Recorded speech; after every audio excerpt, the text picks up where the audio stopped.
ვანო ნადირაძის ცხედარი სულ რამდენიმე წამის წინ გადმოასვენეს თბილისის ზღვის სასაფლაოზე. ახლა იმზადებიან შესაბამისი პროცედურებისთვის იმისთვის, რომ ქართველი მებრძოლი თბილისის ზღვის სასაფლაოზე დაკრძალონ. მთელი 2 დღის განმავლობაში სამოქალაქო პანაშვიდი მიმდინარეობდა ქაშვეთის ტაძარში, სადაც იმყოფებოდნენ ვანო ნადირაძის ოჯახის წევრები, ახლობლები და ქართველი მებრძოლები, ის ადამიანები, ვინც უკრაინაში ვანო ნადირაძესთან ერთად იმყოფებოდნენ. ისიც რომ საპატიო ყარაული ქართულმა ოცნებამ ვანო ნადირაძეს არ გამოუყო, ამიტომ ქართველმა მეომრებმა ეს საკუთარ თავზე აიღეს და ქართველმა მებრძოლებმა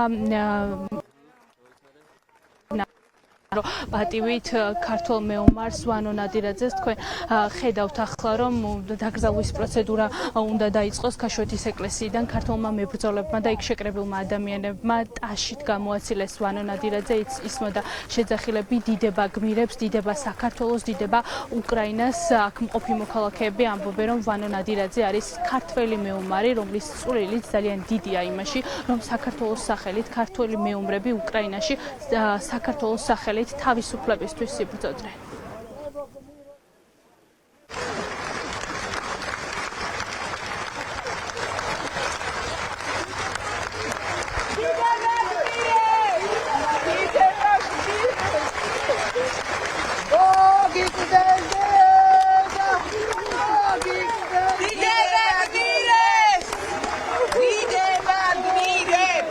ყველაზე მძიმე წლები ერთად გავატარეთ.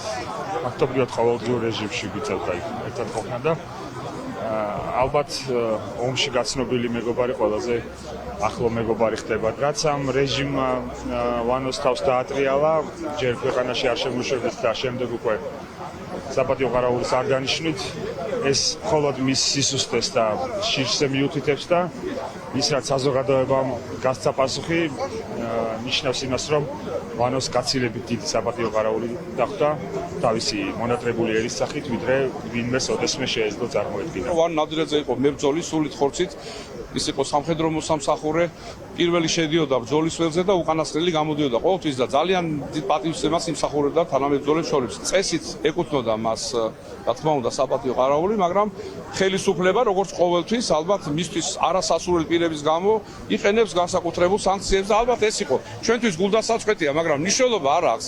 ჩვენი ბიჭები დგანან იქ და ეს ბიჭები ასრულებენ იმ საპატიო მოვალეობას, რომ გავაცილოთ ვანო სამარადისოს სასუფეველს. ეს ადამიანი იბრძოდა უკრაინაში ჩვენი ქვეყნისთვის, ჩვენი ქვეყნის სუვერენიტეტისთვის.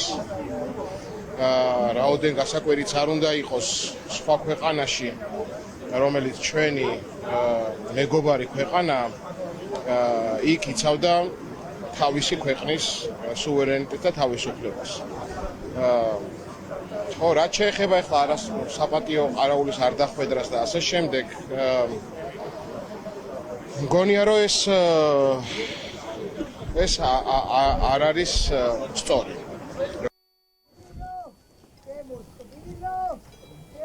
ორი დღის განმავლობაში ვანო ნადირაძის ცხედარი ქაშვეთის ეკლესიაში იყო დასვენებული. იქ მიმდინარეობდა სწორედ სამოქალაქო პანაშვიდი და როგორც ქართველი მებრძოლები ამბობენ, ადგილზე იყვნენ სახელმწიფო უსაფრთხოების სამსახურის თანამშრომლები, რომლებიც სისტემატურად ცდილობდნენ, რომ ფოტოები გადაიღოთ იმ ადამიანებისთვის, ვინც სამოქალაქო პანაშვიდზე მიდიოდნენ. დღეს პანაშვიდზე იმყოფებოდნენ ოპოზიციონერი პოლიტიკოსები, ადგილზე არ გვინახავს ქართული ოცნების არც ერთი წარმომადგენელი, არც ერთ მათგანს ქართული მეომრის ოჯახისთვის სამძიმარი არ უთქვამს. ოპოზიციონერი პოლიტიკოსები კი ამბობენ, რომ ქართული ოცნება ახლა პირდაპირ ასრულებს რუსეთის დაკვეთებს და ამას ემსახურებოდა ისიც, რომ საპატიო ყარაული ქართულ მებრძოლს აეროპორტში და სამოქალაქო პანაშვიდზე დაკრძალვაზე არ გამოუყვეს.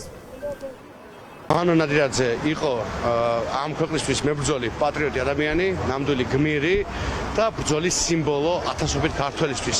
ამიტომაც მისი ხსოვნა არის მარადიული და ხოცებისგან არავითარი პატივი ვანო ნადირაძეს არ ჭირდებოდა და არ ჭირდება. პატივი და ყველაზე დიდი პატივი არის ის, როდესაც შენ ხალხს უყვარ ხარ, როდესაც ათასობით ადამიანი გიგონებს როგორც გმირს. ეს არის ყველაზე დიდი პატივი, რასაც ცხოვრებაში შეიძლება მიაღწიო როგორც ადამიანმა და როგორც მოქალაქემ და ვანო ნადიაძემ მიაღწია ამ ყველაზე მაღალ ნიშნებს.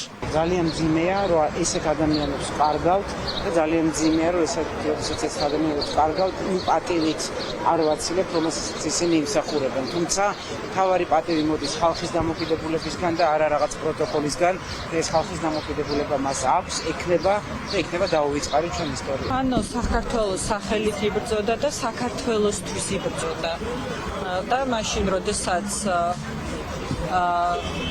დაღუპულ ეროვნულ გმირს სათანადო პატივს არ მიაგებს საქართველოს დღევანდელი ხელისუფლება, ეს მორიგი დასტურია იმის, რომ ის არალეგიტიმურია, მას არ აქვს ლეგიტიმაცია და რომ ის რუსულ ინტერესს ატარებს და არა საქართველოს ეროვნულ ინტერესს. ის იყო ნამდვილი ქართველი ვაჟკაცი, რომელიც აგრძელებდა ბრძოლას სწორედ ჩვენი ქვეყნისთვის, ახლა უკვე უკრაინის მიწაზე და ის ნამდვილად იმსახურებს ქართველი ხალხის მიერ ღირსეული პატივის მიგებას და ის, რომ არალეგიტიმურმა ხელისუფლებამ რუსულმა რეჟიმმა არ დაახვედრა საპატიო ყარაული, კიდევ ერთი დასტურია იმის, რომ ეს არის სწორედ რუსული საცეცები დღეს საქართველოში, რომელიც აუცილებლად ამოიძირკვება.